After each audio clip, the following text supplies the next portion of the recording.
Hello students, welcome once again. I'm Lillian and this is still Insta School. Today we'll be treating Biology Waec past question for the year 2012. But I would like you to follow us if you have not followed us on our social media handle at instaschool_edu on Instagram and on Facebook, and at instaschool_live on Twitter. Now let's move on to start answering our questions.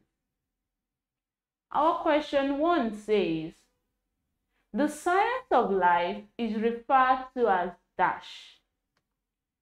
Now, if you can remember what we said biology is. It is gotten from two Greek words, bios and logos. Now, when we combine the meaning of these words, it simply means the study of life. So, a definition of biology is a science, a branch of science that deals with the study of life and living organisms. So we can clearly say that the science of life is referred to as biology. That's our option B. Moving on to our question 2. The epidermis of a leaf is considered an example of a tissue because the cells dash. Now, when we talk about tissues, what is a tissue? A tissue can be defined as a group of cells that perform the same function due to the similarity of their structure. So in plants, the epidermis consists of different cells that perform similar function, that is, to form the outer layer of the leaf and to also protect against excessive water loss. It also helps to regulate the gaseous exchange between the leaf and the environment. So going back to our question, the epidermis of a leaf is considered an example of a tissue because the cells all possess a similar structure and function. That's our option C. As I've said earlier, a tissue comprised of cells that have similar structures and perform the same function. Moving on to our question 3. The organism at the organ level of organization of life is dash. Now, when we talk about the organ level of the organization of life, we are talking about a group of tissues that perform the same function and have similar structure. Now, looking at our option, I will pick ginger. And why do I say so? I say so because Euglena and Spirogyra are multicellular organisms, but they are not at the organ level of organization. Ginger, which is also Zingiber officinale, that is the scientific name, is an organ. And we say so because it is composed of similar tissues. And it is an example of a root system of plants. This is because it grows below the ground as a rhizome. So ginger can be correctly classified as an organ. Now question 4. The disadvantage of complexity of organization in the higher organisms is that it leads to dash. Now, inasmuch as complex organisms have the ability to perform complex functions, this is due to their complexity. The more an organism becomes complex, the more disadvantages it faces. Now, what are some of the disadvantages? One of it is difficulty in reproduction. Higher organisms also have a reduced ability to regenerate lost body parts. Another disadvantage is that the rate of diffusion becomes slower, and this leads to enough energy not getting to each of the individual cells. So when we take a look at our question, our option D correctly fits our answer. Slower rate of diffusion of oxygen is one of the disadvantages of the complexity of organisms. Now question 5. In which of the following multicellular organisms is interdependence of cells maintained? As you may already know, cells, when we talk about cells, they are the basic and the simplest units of life. Every living thing is made up of cells, and the interdependence between these cells simply refers to their ability to rely on other cells. That is, one cell rely on the other, and so on. This interdependence or reliance on one another helps the body to carry out the different activities. Now, when we take a look at our options, I will go for Volvox. And why do I say so? Because the structure of Volvox, which is an algae, is a colonial structure. That is, Volvox live or they occur in colony. They do not live individually. They occur in colony, so they rely on each other and they interact with each other effectively. This shows an example of interdependence of cells.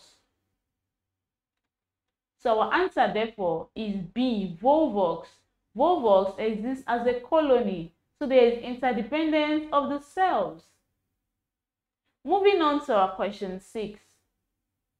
Which of the following processes occurs in the second phase of meiosis? When we talk about meiosis, meiosis is a type of cell division that occurs in which a single cell divides twice to produce 4 cells. Each of these 4 cells contain half of the original amount of the genetic information of their parents. So in the second stage of meiosis, that is meiosis 2, the sister chromatids segregate from one another. So let's look at our option. Option A, the homologous chromosomes separate. This is the same thing as what I just said. The sister chromatids separate, that is, they go apart in the second phase of meiosis. Now we move on to our question 7.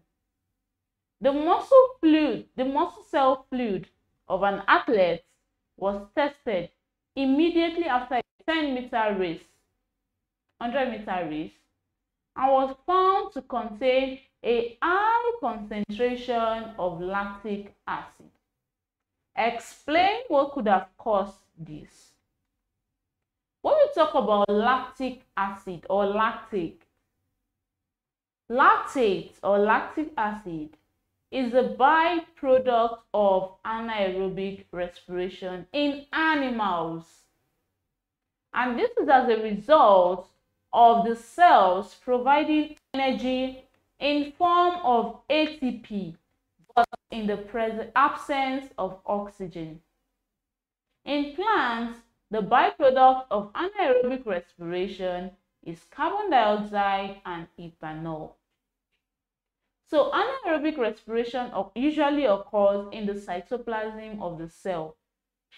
And when we are undergoing intense exercise such as running, like the athlete in our question, the body does not have enough oxygen, but energy is being made. This is anaerobic respiration. So let's go back to our question. Our option C best describes our answer. The athlete's muscle must have carried out anaerobic respiration during the race. That is, even though he was giving out energy, he was doing so in the absence of oxygen. So anaerobic respiration explains why lactic acid was found in the muscle cell of this athlete. Now we move on to our question 8. The graph represents the growth pattern of an animal. Which of the following groups of animals shows this pattern of growth? Growth, which is the increase in height, weight, and length of an animal in the presence of adequate food, water, and shelter, can be recorded using a graph. Usually, this growth is recorded over a period of time. Now, our graph here shows an intermittent growth curve. This intermittent growth curve is common to animals under the phylum Arthropoda, especially the class Insecta. Now, this intermittent growth curve shows the discontinuous type of growth that occurs in insects. So the class of animals that has this type of growth curve is the class Insecta. When we talk of the class Insecta, we're talking of the butterflies and so on. We move on to our question 9. The pulmonary circulation involves movement of the blood to and from the dash. When we talk of pulmonary circulation, this is the flow of blood between the heart and the lungs. Usually, the oxygenated blood is carried away from the heart to the lung, while oxygenated blood is returned to the heart. So, the pulmonary circulation involves movement of blood to and from the lungs. That's our option D. Question 10, we have a table. Which of the individual from this table is likely to be suffering from hemophilia? Now, what is hemophilia? Hemophilia is a rare condition and it affects the body's ability to clot after an injury. Usually, an individual inherits hemophilia from his parents, but an individual that also has low amounts of platelets in their blood is also at risk of hemophilia. And this is because the platelet cells of the blood are the ones responsible for clotting of the blood after an injury or a cut. So when we go back to our table, which of these individuals do you think is likely to be suffering from hemophilia? The individual with a low concentration of platelets, that's individual 4, IV. So our answer is option D. Now moving on to question 11, we still have the same table. It says, which of the individuals is likely to have HIV? Human immunodeficiency virus, HIV, is a sexually transmitted virus that attacks the body's immune system. Animals have immune system that helps them to fight against infection and diseases. But this virus, the HIV, weakens their ability to fight against infection. And in our blood, what is responsible for fighting against infection? It is our white blood cells. The white blood cells are the cells of the immune system that are responsible for fighting against infectious diseases. So if one's white blood cells are low, he is at risk of getting an infection such as HIV. So let's go back to our question. Which of these individuals is likely to have HIV? Now, which of these individuals has a low concentration of white blood cells in his blood? Individual 3. That's Roman numeral 3. So our answer is option C. Question 12. A student dissecting an animal specimen discovered that it had 2 auricles and 1 ventricle. The animal is likely to be dash. Now, what animal has 2 auricles and 1 ventricle? An amphibian, such as the frog. These animals exhibit dual life. And when we talk of dual life, we're talking about the ability to live on both land and in water. So for them to be able to adjust and live in such environments, they require a complex circulatory system. And this is why they have 2 auricles and 1 ventricle in their circulatory system. So we move on to our question 13. The diagram above are parts of a human lung. Which of the labeled parts is diagram Z taken from? We can see a human lung from our diagram.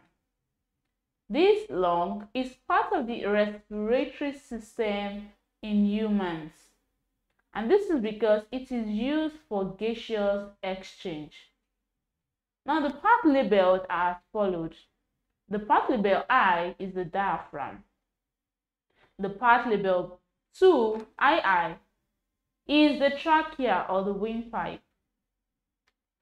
The part labeled 3 are the ribs, while the part labeled 4 is the left lung. This left lung is where this was taken from. That's our diagram labeled Z. And what is this label called? It is known as the alveoli. The alveoli is taken from the left lung. So that means our answer is option C. So we move on to our question 14.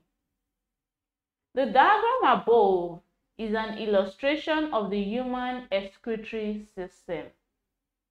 Which of the labeled parts contain the highest amount of nitrogenous waste?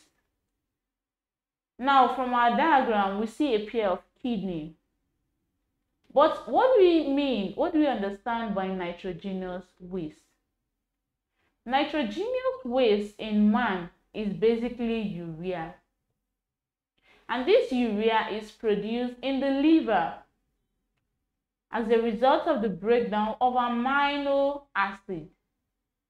After it is produced in the liver, it is then transported to the kidney for it to be excreted out of the body in our urine.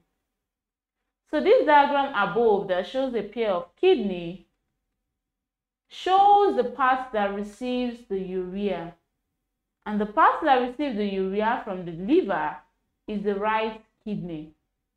Here we go. Right kidney. It's our part labeled 4, IV. So our answer is our option C. After receiving the urea, it is passed out through the part labeled I, which is the ureter. Moving on to our question 15. Increasing adrenaline content of the blood would be expected to decrease the flow of blood to the dash. Now, adrenaline is a type of hormone that is secreted by the adrenal glands in the body, and it helps to increase the rate of blood circulation in the body while expanding the lungs and increasing the heart rate. So in essence, the body produces adrenaline in response to fear, anger, or excitement. Usually, this makes the heart beat faster. So this will mean pumping more blood toward the heart. So when you look at our question, increasing adrenaline content of the blood would be expected to decrease the flow of blood to the heart, because the heart is majorly involved in adrenaline process. Now we move on to question 16. The following are all examples of a simple reflex action except that dash. Now a reflex action is an involuntary action that is produced in response to stimulus. This action, what I mean by that is that it is triggered by an action. For example, when you touch a hot spot, what do? Immediately we withdraw our hand. Another example, another instance is when a bright light is flashed towards the direction of our eyes. We tend to blink, so we are responding to these stimuli. We also sneeze when foreign materials or dirt enters into our nostrils. All these do not require thinking process or the brain action. They occur due to the response to a stimuli.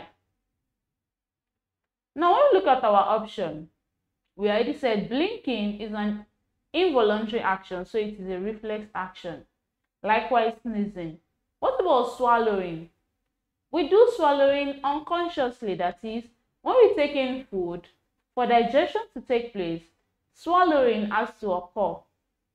Now, what is the odd one out of our option? Walking. And this is because walking is a voluntary action, because it requires thinking and coordinated control. So, swallowing, sneezing, and blinking are all examples of reflex action except walking. Walking is a voluntary action. Now we move on to our question 17. Impulses are conducted towards the nerve cell through the dash. Now there's a nerve fiber that helps to transmit nerve impulses from the sense organ to the nerve cell. And this fiber is known as the dendron. The dendron is a type of nerve fiber, and they help to transmit impulses towards the nerve cell from the sense organ. So our answer is our option B, the dendron. Question 18. The function of the convex lens in the correction of eye defects is dash. Now the convex lens is used to correct far-sightedness, that is hypermetropia. And how the mechanism is by increasing the refraction and reducing the focal length.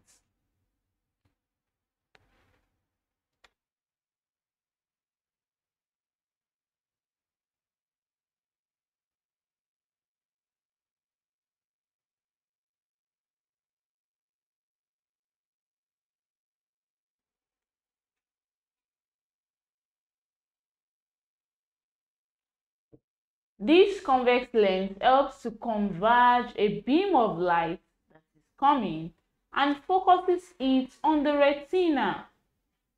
A very good example of the convex lens is a magnifying glass.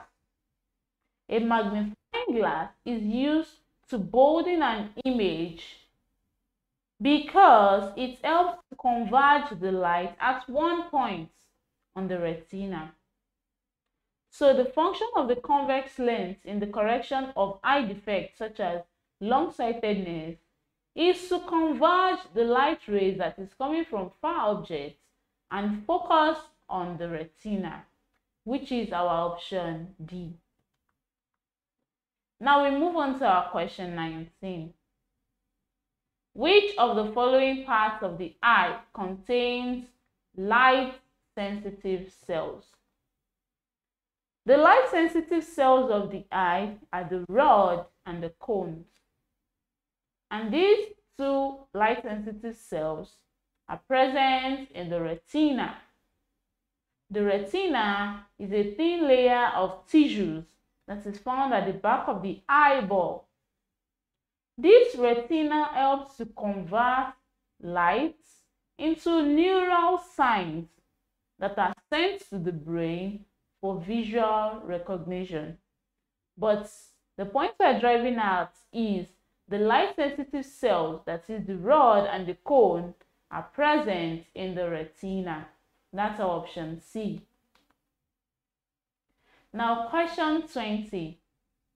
The hair on the human skin will stand erect when the person is dashed. Now, mammals all have a common feature, and that is hair or fur on their skin. But for humans, we have hair on our skin. Usually, this hair will stand erect, making us have goosebumps when we are chilly or cold.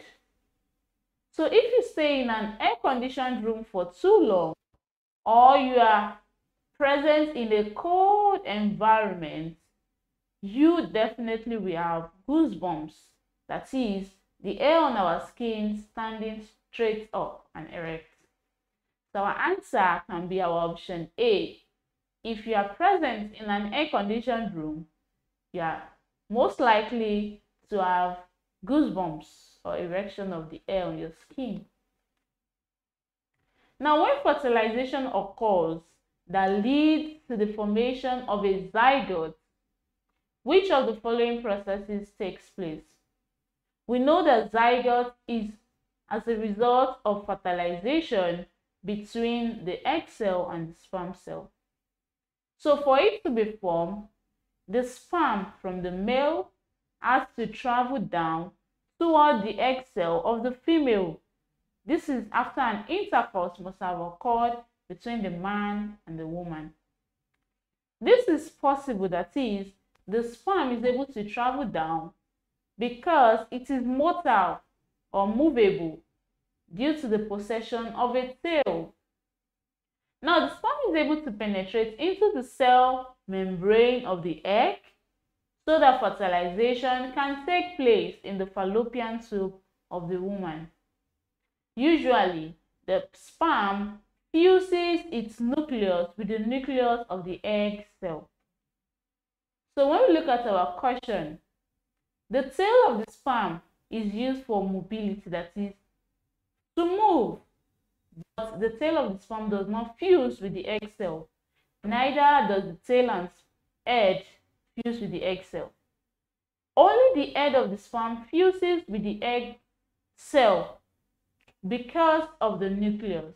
The nucleus that is present in the sperm is what fuses with the egg cell.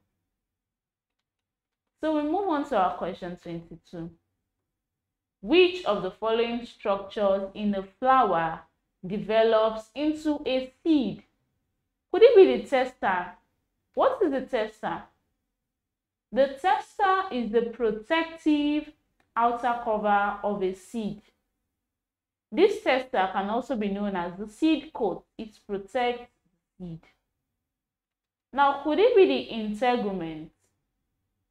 The integument is the protective layer that surrounds the ovule. This integument is what later develops into the testa, that is the seed coat. Now, what of option C, the ovule? The ovule of flowering plants is usually born within the ovary of the female reproductive system of a flower.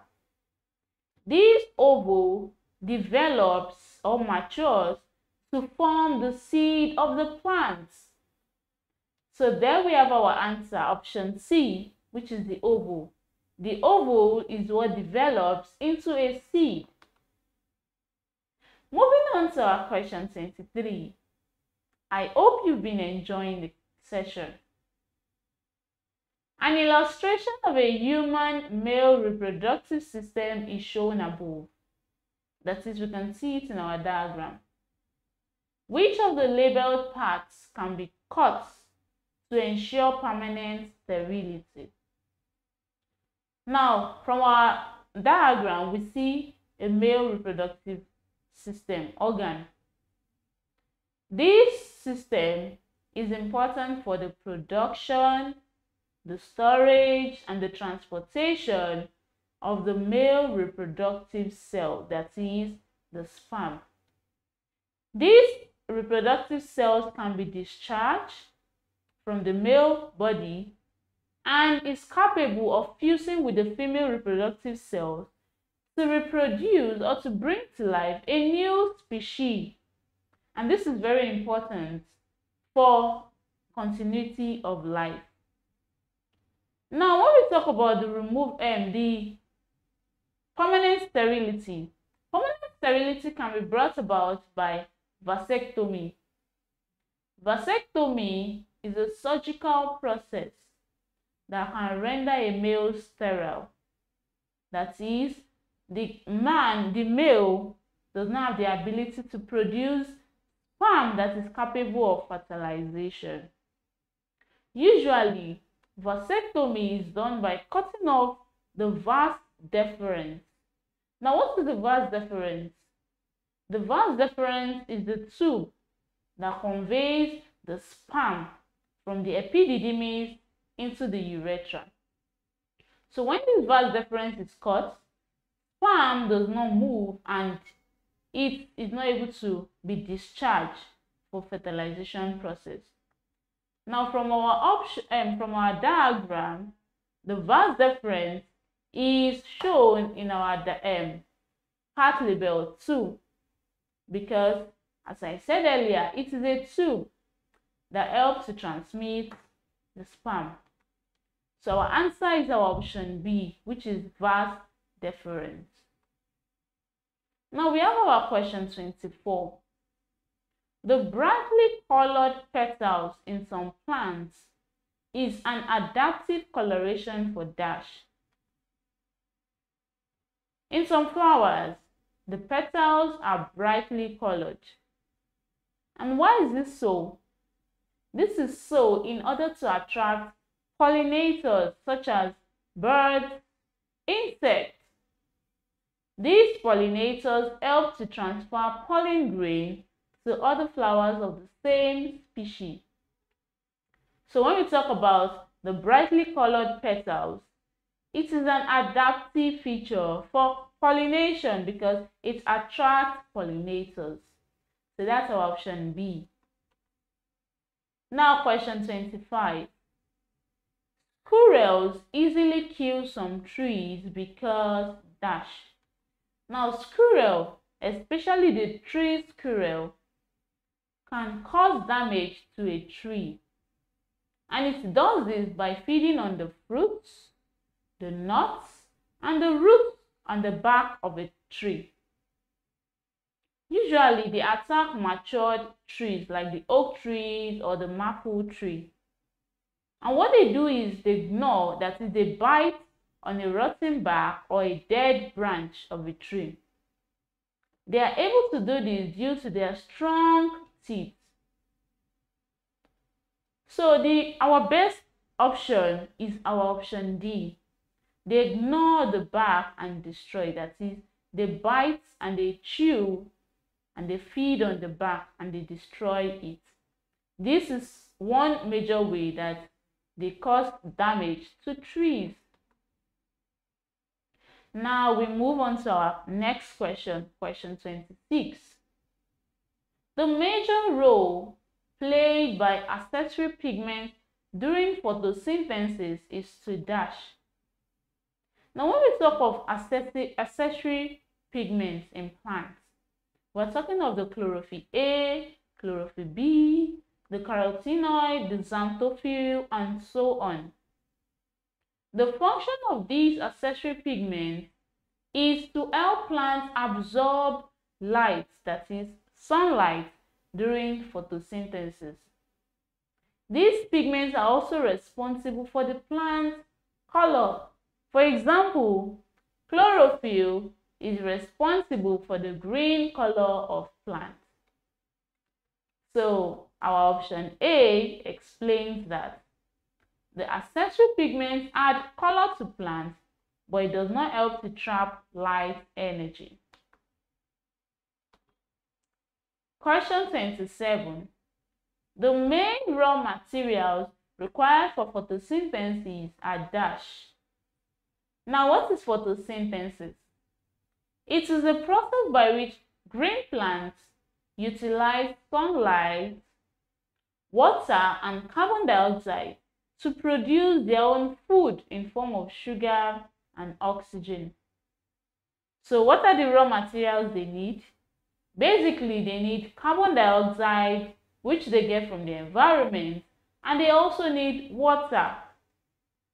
So our option D is our answer, because in order for photosynthesis to take place, plants need to absorb carbon dioxide and water. They do this and they are able to produce their own food. So we move on to our question 28. What is the benefit of thunder and lightning to farmers? Lightning, when lightning occurs after a heavy rainstorm, it is beneficial to agriculturists, that is, farmers. And this is because lightning helps to fix the nitrogen in the soil. Nitrogen is present everywhere, but plants are not able to absorb nitrogen the way it is. Lightning then helps to break down this nitrogen into nitrates for it to be absorbed by plants, and then they can use it for different activity in their body. So our answer is our option A. Lightning helps to add nitrates to the soil so that plants are able to use it. Now we have our question 29. Which of the following substances must be present in the soil for growth of a healthy green plant? One major substance that plants require for growth is the magnesium ion. And why do we say this? This is because magnesium ion is used by plants to make chlorophyll in their leaf. And this will help them to enhance photosynthesis in order to provide food. Therefore, plants are able to grow well, because when there is a deficiency in magnesium, there is usually a shortage of chlorophyll. Then this will lead to poor and stunted growth of the plants because it is not able to provide or produce enough food. So magnesium ion is the most correct answer. It's very important for the growth of a healthy green plant. Lastly, we come to question 30. The purpose of proteins in the diet of a mammal is to dash. Protein can also be called body building food. So usually when we take protein, that is, when we eat egg, fish, chicken, and so on, we are building our body cells. Apart from building our body cells, protein also helps to repair worn out tissues. And this is because protein is made up of chains of amino acids, and it is the building block of body tissues. So protein promotes growth and also the repair of our cells. Thank you so much for joining us till the end of this session today. I hope to see you next time. Please do not forget to follow us on our social media handle at instaschool_edu and at instaschool_live. I'll see you next slide.